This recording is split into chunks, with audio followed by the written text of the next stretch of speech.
Blessed afternoon everyone. Happy and blessed Sunday sa ating lahat. Praise God, no? Purihin ang Panginoon sa araw na ito. And now, tayo na naman muli ay makapakinig, no? O makapag-aral ng kanyang banal na salita, no? We are so much blessed. Why? Dahil ang mga salita ng Panginoon, no, ay itinuro sa ating lahat ng libre, no? Walang bayad, no? Kumbaga, imbis na pupunta pa kayo sa theologian school, hindi na kayo kailangan pumunta. Bakit? Dahil ibinaba na ang katuruan, no? Patungkol sa malalim nating pagkilala sa buhay na Diyos nating kinikilala. Now, ang ating topic na tatalakayin sa araw na ito is about a theology proper. No, ibig sabihin yung pag-aaral patungkol sa buhay na Diyos. Ayan, yan yung topic natin, no, sa araw na ito. Now, before we get started, no, nandoon tayo muna ay aawit sa Diyos at mananalangin. So, aawit po muna tayo sa Panginoon.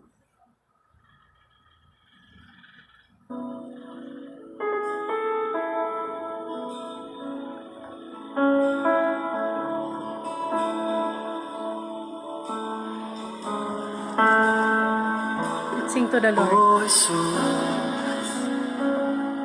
Ikaw lamang ang buhay ko.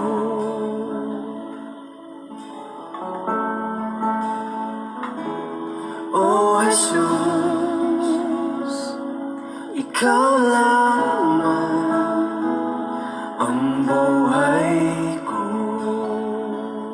Hallelujah, Jesus. Ikaw ay sapat, wala nang iba. Kaligayahan ko, kaganapan ko, Jesus. Ikaw lamang, sa'yo lamang sumasamba, magpupuri, maglilingkod sa'yo. Ika'y tapat, sa'yo magtitiwala sa habang buhay. O Jesus, Ikaw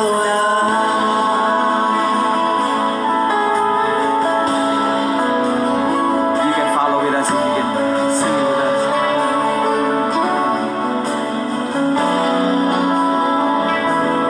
O Jesus, Ikaw lamang ang buhay ko.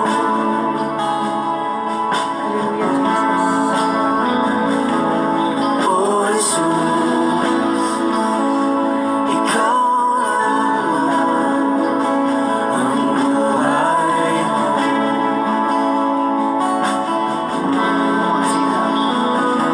Ikaw ay sapat, wala nang iba. Kaligayahan ko, kaganapan ko, Jesus. Ikaw lamang. Come on, worship with us now. Sa'yo lamang sumasamba, magpupuri, maglilingkod sa'yo. Ikaw ay tapat, sa'yo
Hallelujah. Patuloy ka naming sinasamba, aming Diyos na dakila, amang banal. Yahweh. Hallelujah. We honor, we worship you through the power of the Holy Spirit, through your beloved Son, Jesus Christ. Hallelujah. Maraming salamat. Hallelujah, Panginoong Diyos, sa napakagandang araw ngayon, Panginoon. Dahil ito ay araw mo, Panginoon, para kami ay sumamba sa iyo, para kami, O Diyos, ay mag-aral ng iyong salita, Panginoon. Kaya Lord Father God, dalangin ko po na lahat kami, O Diyos, ay hugasan ng mapagpala mong Espiritu at dugo. In Jesus' name, marapatin mo na lahat ng mga anak mong makikinig at susubaybay. Abutin mo, Panginoon, lingapin mo po ang lahat. Tulungan mo po sila na maka-encounter sa iyo bilang buhay na Diyos. Tulungan mo po sila na maranasan ka, Panginoon, sa kanilang mga bawat buhay. Higit sa lahat, Father God, ay ma-establish ang relasyon nila sa inyo, Panginoon. Maraming salamat. Basbasan mo po ang gawaing ito sa mga oras na ito, Lord. At ako nagagamitin mo, Father God, itago mo lang sa banal mong likuran. Ikaw ang siya maghayag, Panginoon. Banal na Espiritu ay nandoon, magsalita ka. Gamitin mo ang bibig ko through Christ Jesus, Lord God, upang, Panginoon, mas malinaw, Lord God, maliliwanagan ang bawat isa, Panginoon, patungkol sa mga katuruan mo, Diyos, sa aming bawat buhay. Maraming salamat. Sa iyo po namin ipinagkaloob ang lahat ng kapurihan at karangalan at pasasalamat sa natatanging pangalan ng Panginoong Hesus Kristo. Glory be to God. Amen. Palakpakan natin ang Panginoon. Amen. Salamat sa Diyos na buhay. Kagaya ng sinabi ko po, mga kapatid, kanina, ay ating pag-aaralan sa buong buwan na ito ng July, ang patungkol sa theology proper, yung pag-aaral natin patungkol sa Diyos ng makapangyarihan sa lahat, Alam natin na meron tayong kinikilalang Diyos Ama, Diyos Anak at Diyos Espiritu Santo. So yan po yung ating pag-aaralan sa loob ng buwang ito ng July. Amen. So sa ngayon, dito muna tayo sa part 1, theology proper, Okay. Yan, sige. The word theology comes from the Greek word theos, meaning God, 'Di ba, yung word theology, yung theo or theos noon, meaning God, ayon sa Greek word. And then yung logi or logos, ang meaning noon is discourse or study. So, in short, the word theology is simply the study of God or the doctrine of God. Yung inaalam mo yung patungkol sa buhay na Diyos. Na talagang merong buhay na Diyos, na merong Diyos tayong kinikilala. Kasi hanggang sa ngayon, mga kapatid, maraming mga iba't ibang mga organization nag-argument pagdating dito na sila wala daw Diyos na kinikilala. Meron namang organization na kumikilala sa Diyos. Nga lang, yung iba naman ay iba ang kanilang dinidiyos. Yung iba naman ay nandoon nag-stand sa oneness.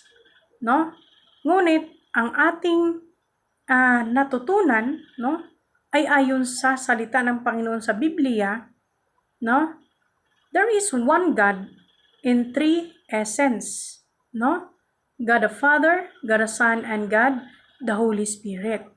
So kaya yan po ang nilalaman ng ating usapin sa buong buwan ng July. Kaya yan yung pag-aaralan natin. Kaya antabayanan po ninyo para maunawaan natin, ng mas malalim pa. Dahil yan po yung ating kumbaga katibayan ng ating mga pananampalataya o sandigan, para hindi tayo basta-basta malilihis ng maling katuruan. Basta tandaan po, mga kapatid, tayo ay Bible based, Talagang yung iba nakikipagdebate, may iba't iba silang mga resources o mga pinagkukunan ng mga pruwiba, no? Iba-ibang libro. Pero tayo, nagbe-base tayo sa salita lamang ng Panginoon. Sapagkat sabi sa salita ng Panginoon, ang lumalabas nito o ang magdagdag o magbawas nito ay nagkasala sa Kanya.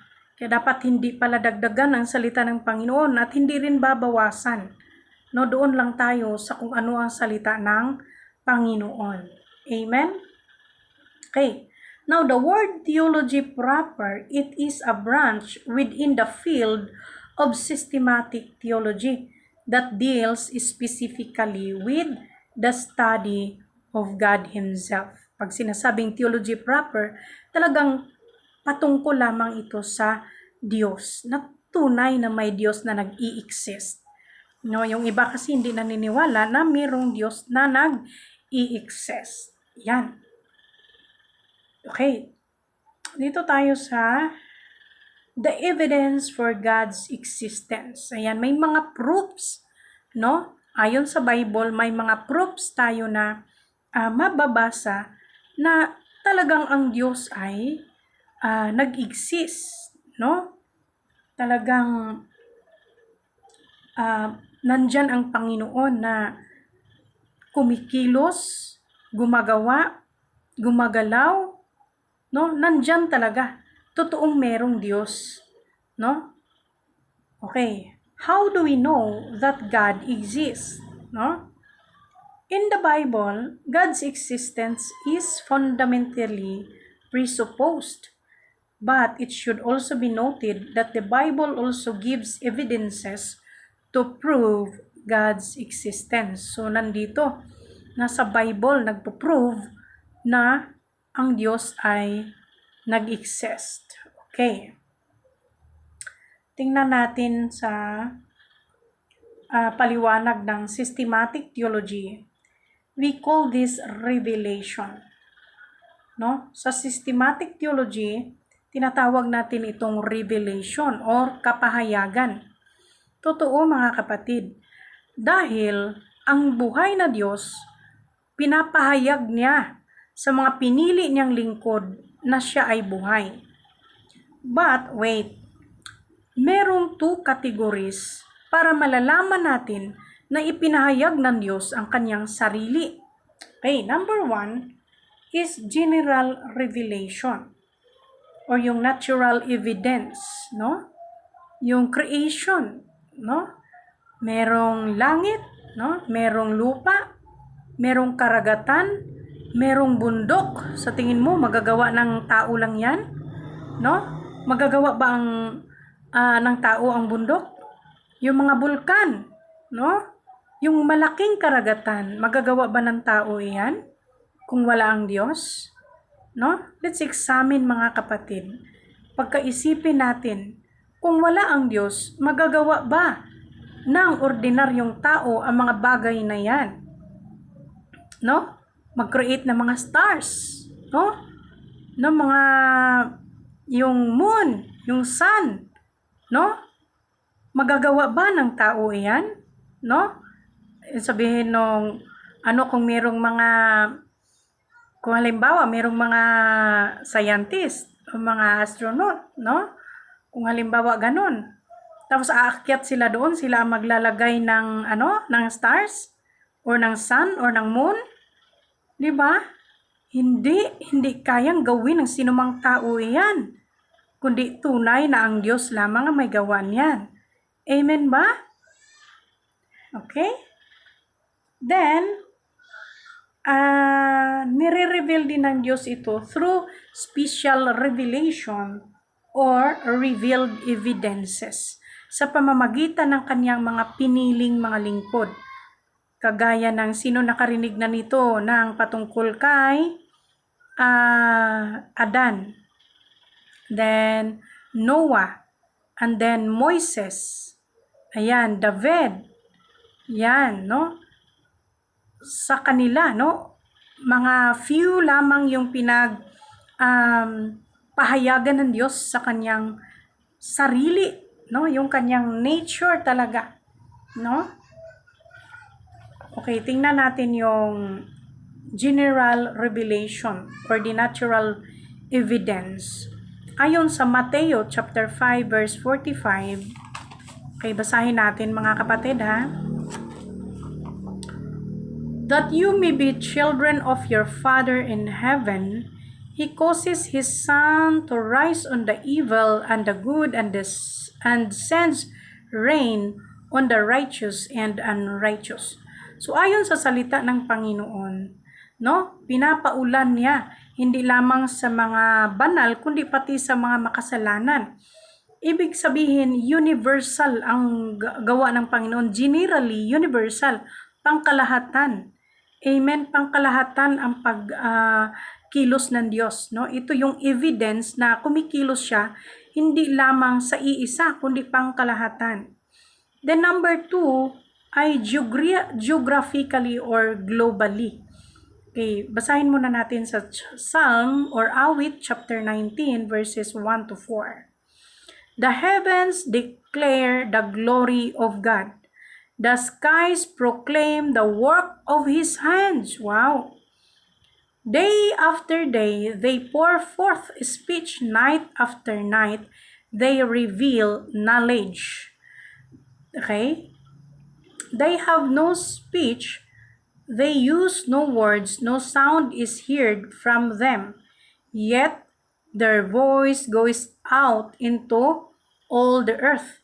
Their words to the ends of the world.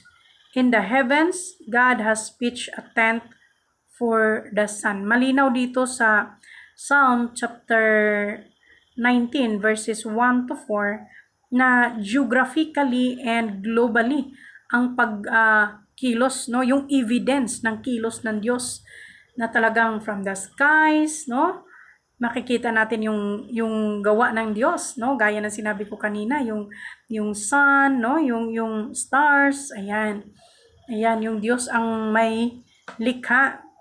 And then all throughout the world na talagang nahahayag yung pagkilos ng Diyos, yung creation ng Panginoon na hindi kayang gawin ng tao.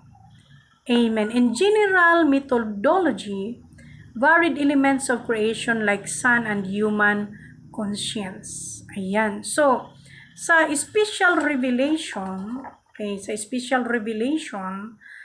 makikita natin it is given to few, no?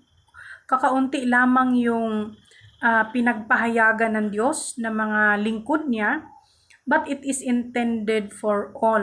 No? Bagamat kakaunti lamang yung mga pinipili ng Panginoon para pahayagan ng kaniyang kabanalan, kagaya ni Moises, noong si Moises ay umakyat sa Mount of Sinai, no? Si Moises na umakyat sa Mount of Sinai para ibigay ng Diyos Ama yung 10 utos, no? At saka syempre para sabihin ng Diyos Ama kay Moises yung about sa creation. Kaya nga sinasabi na si Moises ang author ng Book of Genesis. Ibig sabihin ng Genesis, kung nagbabasa po kayo ng Bible, no, the book of history or the book of beginning.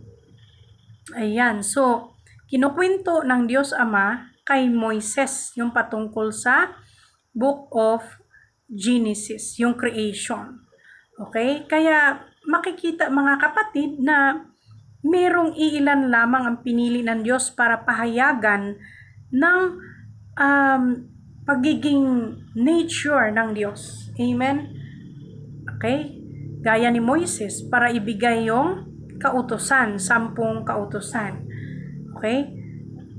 In special revelation, it is sufficient for our salvation. It declares God's grace and love. Ayan. So, ang mga pinili ng Panginoon, no, pinagpahayagan niya ng mga lingkod niya, ito ay kanilang itinala, no, isinulat yung mga ipinahayag ng Diyos sa kanila. Kaya nga nabuo ang Bible.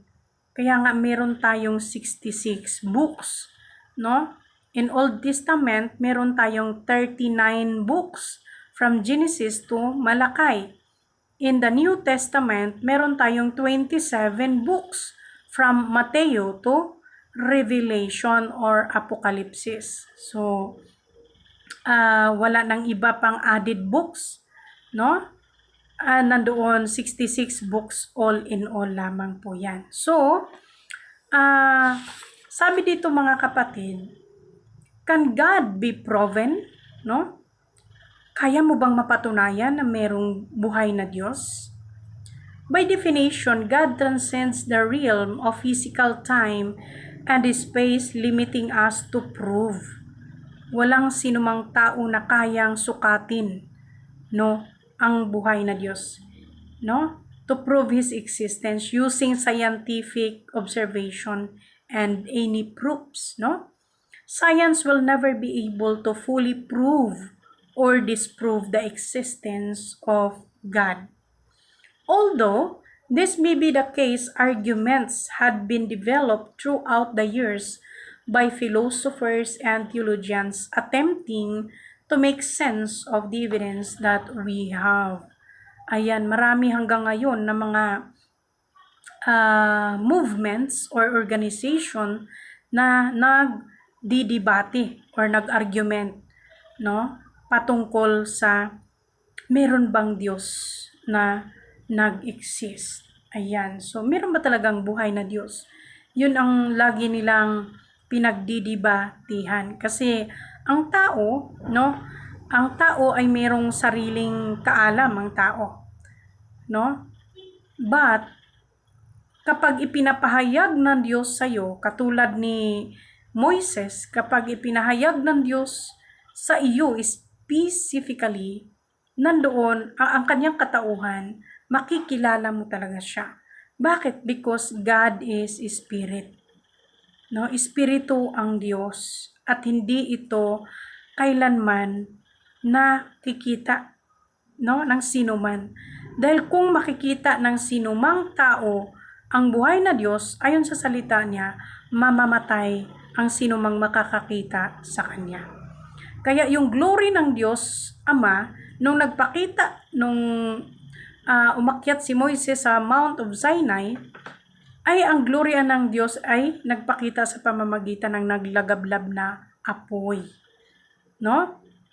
Hindi katulad ng sinasabi ng iba na nagpakita daw ang Diyos kaya sila nakaukit na mga larawan. Hindi po yan tama mga kapatid. Kaya kung babasahin mo yung 10 utos ng Diyos, no? Exodus chapter 20 verses 1 to 3, ayon, wala dapat tayong ibang Diyos na sasambahin kundi siya lamang. Dahil siya ay Diyos noon, ngayon at magpakailanman. No? In biblical speaking, God is the creator. Bakit creator? Basahin natin yung Genesis chapter 1 verse 1. In the beginning, God created the heavens and the earth. No, siya ang nag-create, no, ng langit at ng lupa sa umpisa pa lang. So, nung umpisa pa lang, dahil siya ang nag-create, nandoon ka ba? Nandoon ba ako? Nandoon ba ang mga scientists? Nandoon ba ang mga philosophers? Wala. Ayon sa salita niya, in the beginning, God created the heavens and the earth. Siya lang ang nandoon. No? Kini-create niya yung heaven and yung earth. Kung titingnan po ninyo yung history of creation, kung pang ilang araw, kini-create ng Diyos ang tao. Pang-6 na araw mga kapatid, pang 6 days, kini-create ng Diyos ang tao. Meaning, kini-create muna ng Diyos ang lahat ng bagay bago likhain ang tao. So meaning, walang kasamang Diyos, kundi Diyos lang because He is the beginning and He is the end. Yan, sabi yan sa Revelations chapter 22 verse 13, that our God is the Alpha and the Omega. Ibig sabihin, siya yung simula, siya rin yung wakas. Dahil siya yung simula, kaya mo bang sukatin ang Diyos na, andoon ako Nakita kita, Lord Kinikreate mo yung langit, kinikreate mo yung lupa. Kaya mo bang sukatin at sabihin sa Diyos ng ganun? Samantalang pang-anim na araw pa lang nilikha ng Diyos ang tao na si Adan. Di ba? Kaya, how come na masasabi ng sino man na walang Diyos, kung ang Diyos ang creator? No, siya yung simula. He is the Alpha. He is the beginning. Kita mo? Meron bang tao doon na nakasaksi na nag-create ang Diyos? Wala. Wala kahit isa. Amen? Okay. God is the Word. Ayan. Sabi sa John chapter 1 verse 1, in the beginning was the Word, and the Word was with God, and the Word was God. No? Yung salita, no, yung sinasabi lang ng Diyos na magkaroon ng liwanag, magkaroon ng lupa, magkaroon ng karagatan, magkaroon ng mga tawag nito, yung mga iba't ibang klase ng hayop, no?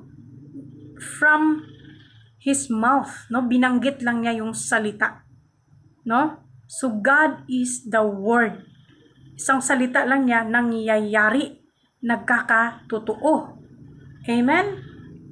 Then number 4, all things were made through Him. No? Lahat ng bagay nalikha sa pamamagitan niya. Basahin natin sa John chapter 1 verse 3. All things were made through Him, and without Him, nothing was made that was made. Klarong-klaro. Ang lahat ng bagay ay nilikha ng Diyos at walang anumang bagay na nalikha na hindi sa pamamagitan niya. O diba? Klarong-klaro mga kapatid, ang existence ng Diyos. Amen? God is invisible. Sabi dito sa Romans chapter 1 verse 20.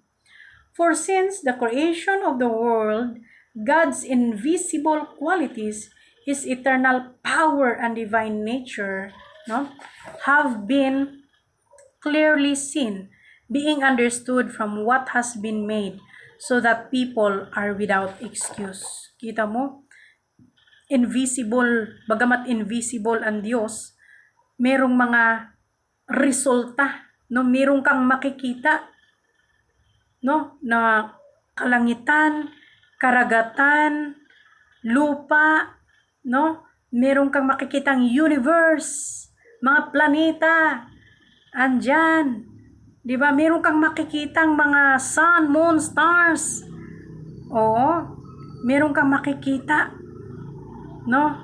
Clearly seen, na nakikita natin, maliwanag na maliwanag, no? But God is invisible. Hindi natin siya nakikita, ngunit nakikita natin ang kaniyang mga creations, yung kaniyang mga nilikha. Amen? Bakit hindi natin siya nakikita? Because God is Spirit. Ang Diyos ay Espiritu. Okay? Sabi sa John chapter 4 verse 24. Espiritu ang ating Diyos. Kaya nga sabi, di ba, sa salita niya, worship God in spirit and in truth. Ibig sabihin, sambahin mo yung Diyos sa Espiritu at katotohanan. Hindi yung sambahin mo siya sa kung ano-ano mang mga imahe. Hindi yun ang sinabi ng Diyos. Di ba sabi sa kautusan, 10 kautusan ng Diyos, okay? Exodus chapter 1 hanggang Exodus chapter 20 verses 1 to 3. Kung babasahin mo yun, kapatid, no? Walang ibang Diyos maliban sa Kanya. Huwag tayong lumuhod sa kung anumang mga Diyos-Diyusan. Sapagkat ang Diyos ay mapanibughuin. Ang Diyos ay Espiritu. Di ba sinabi ko kanina, ang Diyos, no, walang nakakakita sa Kanya. Dahil ang sinumang nakakakita sa Diyos ay mamamatay. Bakit?